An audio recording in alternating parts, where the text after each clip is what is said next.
भूर्भुवस्वः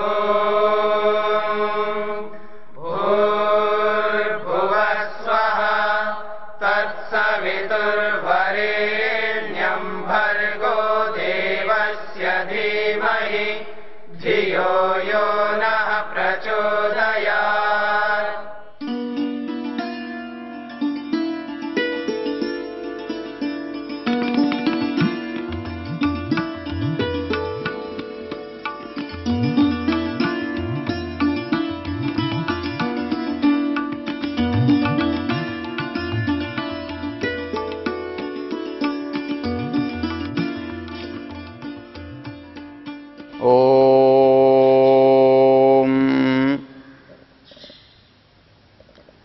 मनुष्य को अपने सामर्थ्य का बोध अवश्य होना चाहिए। मनुष्य को यदि अपने सामर्थ्य का बोध हो जाता है तो वो उसका उपयोग कर सकता है और जब उसको आवश्यकता हो, जिस चीज की आवश्यकता हो, उसका उसे पता होता है।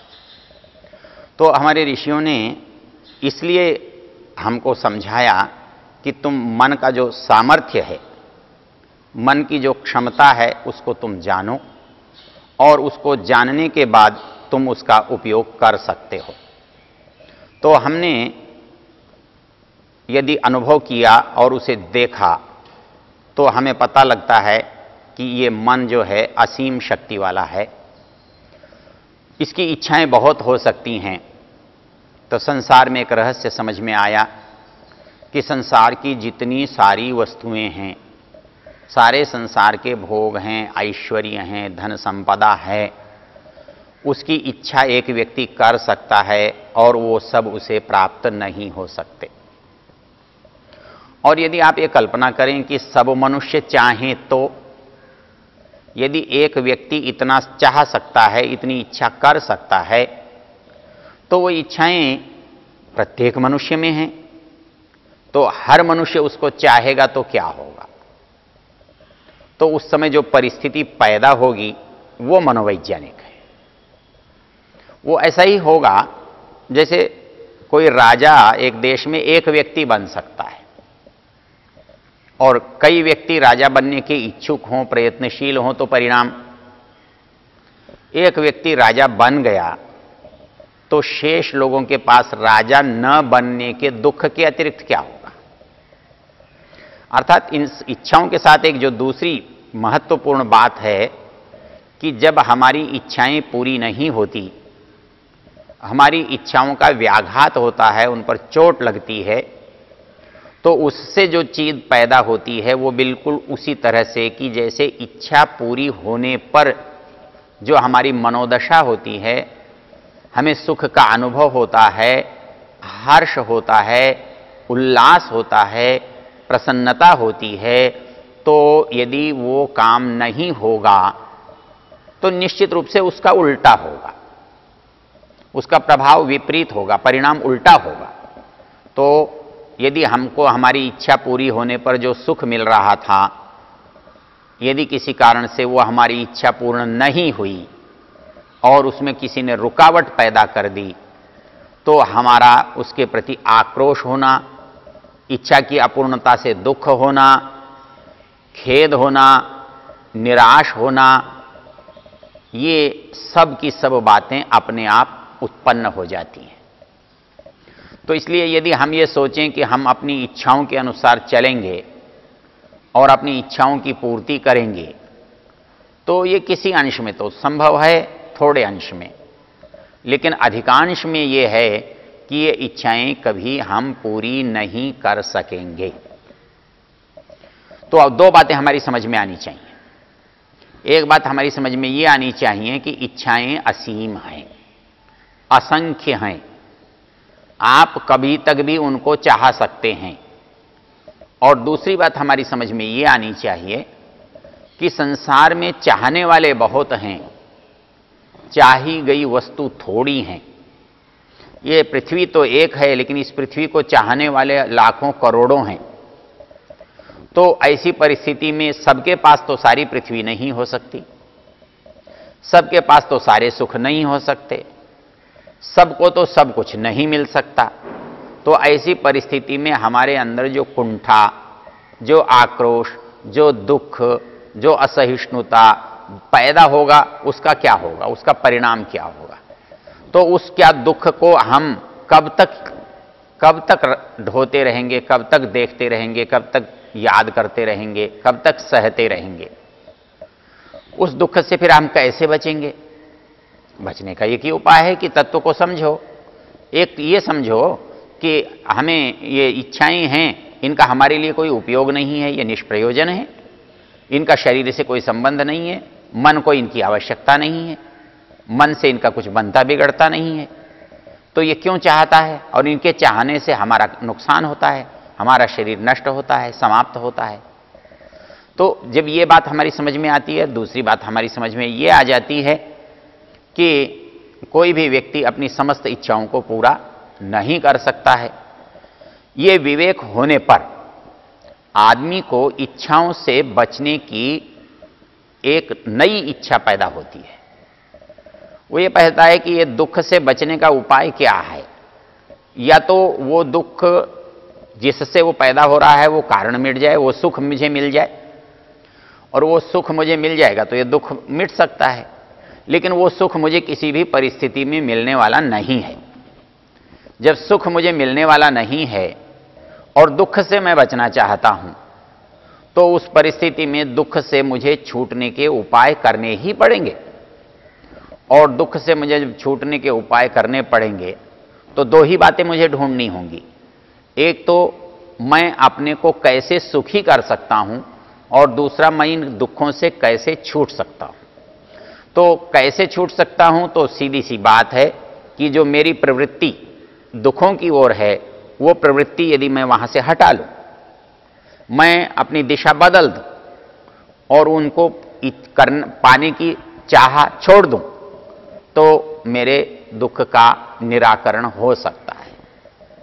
और उस दुख के बदले में मैं सुख पाना चाहूं, तो मुझे वो सुख पाने का यत्न करना चाहिए जो मुझे मिल सकता है, जिसमें कोई दूसरा व्यक्ति रुकावट नहीं डाल सकता है, और जिसकी मुझे आवश्यकता है।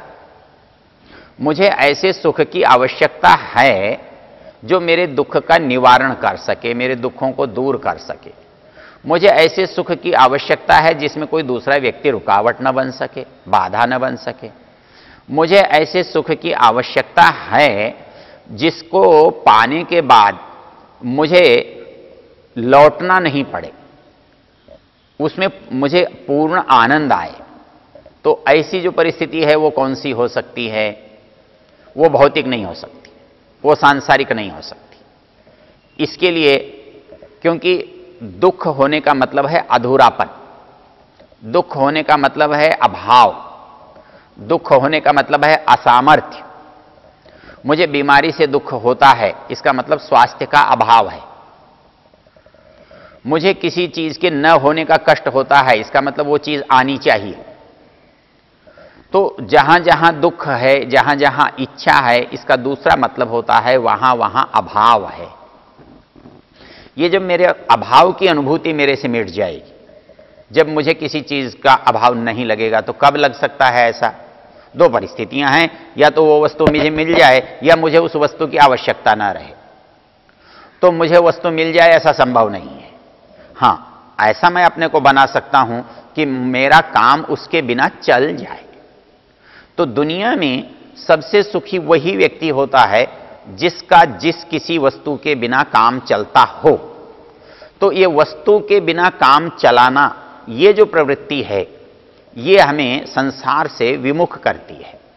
संसार को हम अनावश्यक मानने लगते हैं, संसार हमारे लिए व्यर्थ फिजूल होने लगता है। तो ये बात हमें विवेक से पता लगती है।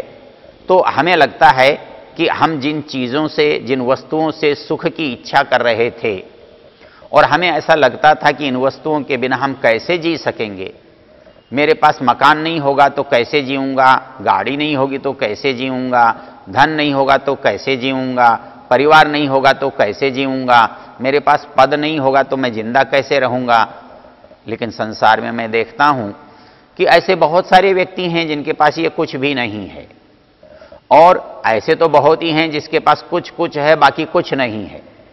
किसी के पास अच्छा परिवार है तो उसके पास अच्छा पद नहीं है, जिसके पास अच्छा पद है उसके पास अच्छा साधन नहीं है, जिसके पास अच्छा साधन है उसके पास बुद्धि नहीं है, जिसके पास बुद्धि है उसके पास स्वास्थ्य नहीं है, जिसके पास स्वास्थ्य है उसके पास भोजन नहीं है, जिसके पास भोजन है उसके पास भूख नहीं है। ये जो संसार की विषमता है ये बता रही है कि ये अभाव किसी के सर्वथा दूर नहीं होते। तो ये अभाव हमने जो बना रखे हैं, हमको एक विकल्प ये ढूंढना है, क्या इनके बिना हमारा काम चल सकता है? हम इनके बिना रह सकते हैं? यदि हमको ये हो जाए कि हमारा जीवन इनके बिना आसानी से चल सकता है, तो फिर ये साधन मुझे दुखी नहीं कर सकते। ये साधनों के बिना भी मैं सुख का अनुभव कर सकता हूं। तो संसार में जितने दुखी व्यक्ति हैं, जितने दुखी प्राणी हैं, वो सब अभाव से पीड़ित हैं, अभाव से ग्रस्त हैं। उनके पास कुछ नहीं होने का एक कष्ट है। वो कष्ट जिस दिन व्यक्ति को कम हो जाता है, वो मिटा देता है, उस दिन वो दुख स्वतः समाप्त हो जाते हैं। इसके लिए हमारे ऋषियों ने हमें जो उपाय बताया है, वो उपाय बताया है कि जिन वस्तुओं से तुम कष्ट पा रहे हो, इनका तुम्हारे जीवन में कोई अर्थ नहीं है, कोई महत्व नहीं है। आप इनके बिना बहुत सुखी और आनंद से रह सकते हो। और वो सुख तुम जो चाहते हो, जिसमें कोई बाधा नहीं होने वाली और जो कभी समाप्त नहीं होने वाला, वो सुख क्या है? हमारी आत्मा की अनुभूति है। क्योंकि हम दो चीजों को अलग अलग समझ लें। एक ये समझ लें कि संसार की वस्तुओं में सुख है, ये हमारी जो धारणा है, हमारी ये बुद्धि बन गई है कि सुख जो है संसार की वस्तुओं में है और वस्तु के आने से हमारा दुख मिट सकता है। ये एक सामान्य मनुष्य की धारणा है और सामान्य मनुष्य इसी से प्रेरित होकर काम करता है। लेकिन जब विवेक आता है तो उसे पता लगता है वस्तु में सुख नहीं है। तो सुख कहां है? इसके लिए एक अच्छा सा उदाहरण मैं आपको देना चाहता हूं कि सुख की जो स्थिति है वो आंतरिक है और साधनों की जो स्थिति है वो बाह्य है। अर्थात जो बाह्य परिस्थिति है वो साधनों से संपन्न बनाई जा सकती है। इस शरीर को कपड़ा पहना के सुंदर बना सकते हो, इस शरीर को यान आसन दे करके सुविधाजनक कर सकते हो, इस शरीर को बढ़िया बिस्तर दे के सुला सकते हो, इस शरीर को बढ़िया भोजन दे के इसकी भूख की निवृत्ति कर सकते हो। लेकिन ये सब हमारे लिए भौतिक स्तर तक काम करने वाली हैं। आप किसी व्यक्ति को कमरे में बंद कर दो और कहो कि आप बाहर नहीं जा सकते, और फिर उसे कहो कि आप खीर खा के आनंद लो, तो वो कहेगा इस खीर का मैं क्या करूं? मुझे तो बाहर जाने की इच्छा है, बाहर मैं स्वतंत्रता पूर्वक जीना चाहता हूं, स्वतंत्रता के वायु में सांस लेना चाहता हूं। मुझे तुम्हारे ये सुख के साधन नहीं चाहिए। आदमी को जेल में सब कुछ मिलता है, जो उसकी आवश्यकताएं हैं उसकी कोई उत्तरदायित्व तो नहीं होता, कोई जिम्मेदारी नहीं होती। लेकिन व्यक्ति फिर भी जेल में नहीं रहना चाहता, क्योंकि जेल उसकी स्वतंत्रता में बाधा है और स्वतंत्रता सबसे बड़ा सुख है। तो वो सुख जो है वो बाह्य नहीं हुआ, वो भोजन में नहीं हुआ, वो कपड़े में नहीं हुआ, वो मकान में नहीं हुआ, वो किसी यान आसन में नहीं हुआ। वो सुख जो है वो हमारे मन का है, हमें मन की परिस्थिति का है। तो हमें दो बातें स्पष्ट होनी चाहिए। एक तो जो बाह्य साधन हैं वो हमें सुविधा प्रदान करते हैं, शरीर के दुखों का निवारण अवश्य करते हैं। भूख का निवारण भोजन से होता है, गर्मी सर्दी का निवारण वस्त्रों से होता है, सुरक्षा और सुख का साधन इस बड़े हमारे घर से होता है, हमारी यात्रा की सुविधा हमारे यान से होती है। तो ये हमारे शारीरिक धरातल पर जो हमारे अभाव हैं उनकी पूर्ति होने से शरीर का सुख कह लो या दूसरे शब्दों में शरीर की सुविधा कह लो। तो ये शरीर की सुविधा तो हमें संसार दे सकता है, लेकिन सुख क्योंकि शरीर की परिस्थिति नहीं है, सुख अनुभूति का नाम है और वो मानसिक परिस्थिति है। और इस मानसिक परिस्थिति के लिए बाह्य साधन उत्तरदायी नहीं होते। वो इन सब विषमताओं में रहते हुए भी आप किसी को सुखी देख सकते हैं। एक मजदूर को आप प्रसन्न देख सकते हैं जिसके पास कहने को घर भी नहीं है, कोई खेत भी नहीं है, वो आज जाकर मजदूरी करके आता है और शाम को भोजन बनाकर निश्चिंत होकर सोता है। लेकिन एक बहुत बड़े भव्य भवन का स्वामी चिंता में मरा हुआ जा सकता है, अच्छे पलंग पर सोता हुआ, अच्छा भोजन करता हुआ, बड़ी गाड़ी में बैठता हुआ, हवाई जहाज में चलता हुआ, हर समय दुख से दुखी हो सकता है। उसके अंदर यह कष्ट हो सकता है कि क्या करूं कि मेरी बीमारी चली जाए, क्या करूं कि मेरा घाटा दूर हो जाए, क्या करूं कि मैं मुकदमा जीत जाऊं, क्या करूं कि जो मुझे लाभ मिलना चाहिए वो मुझे ही मिले, मेरे लाभ में कोई दूसरा हिस्सेदार न बने। ये सब मानसिक दशाएं हैं, ये सब मानसिक परिस्थितियां हैं। तो सुख जो है वो मन की परिस्थिति की अनुकूलता का नाम है। अब वो अनुकूलता हम यदि बाह्य साधनों पर निर्भर करते हैं वो कभी पूरी नहीं होती है, इसलिए हम दुखी रहते हैं। एक दुख तो शरीर की कष्ट का ना है, वो हम साधनों से दूर कर सकते हैं, उसके लिए हम साधन जुटा सकते हैं, उन साधनों का लाभ हम उठा सकते हैं। लेकिन अंततोगत्वा हम सुखी हो जाएंगे ऐसा संभव नहीं है, क्योंकि सुख जो है वो मानसिक परिस्थिति है। तो इस मानसिक परिस्थिति को इन बाह्य साधनों से हटा करके आंतरिक साधन की ओर लगाएंगे, अर्थात अभाव को न अनुभव करने की जो दशा है उसकी ओर लगाएंगे, तब हम देखेंगे कि हमारे पास बाह्य साधन कुछ भी नहीं होने पर भी हम सुखी हो सकते हैं, क्योंकि हमारे अंदर इच्छा की समाप्ति हो जाए, हमारे अंदर इच्छा मिट जाए, हमारे अंदर किसी चीज की आवश्यकता का अनुभव समाप्त हो जाए, तो फिर हम उसकी इच्छा नहीं करते। हम तभी तक किसी चीज की इच्छा करते हैं जब तक वो हमको जरूरी लगती है, वो हमारी जरूरत होती है। जिस दिन संसार हमारी जरूरत नहीं होगा, जिस दिन संसार के साधन हमारी जरूरतों में, हमारी आवश्यकताओं में सम्मिलित नहीं होंगे, उस दिन हमें इनके बिना होने वाला दुख, हमें दुख लगेगा ही नहीं, हमें वो दुख का अनुभव कभी नहीं होगा।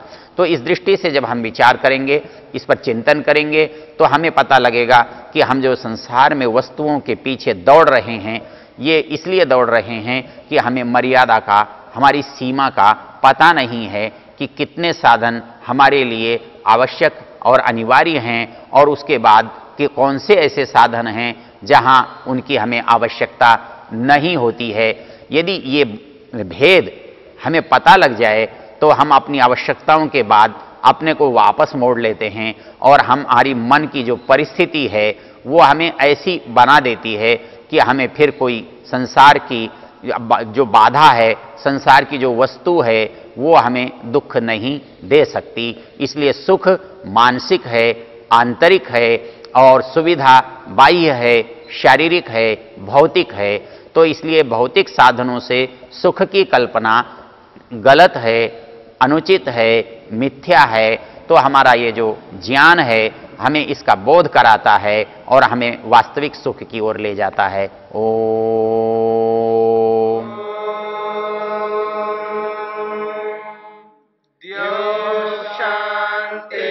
शांतिरंतरिक्षं शांति पृथिवी शांतिरापः शांतिरोषधयः शांतिः वनस्पतयः शांतिर्विश्वे देवा शांतिर्ब्रह्म शांति सर्वं शांति शांतिरेव शांति क्षमा शांतिरेधि। ओम शांति शांति शांति।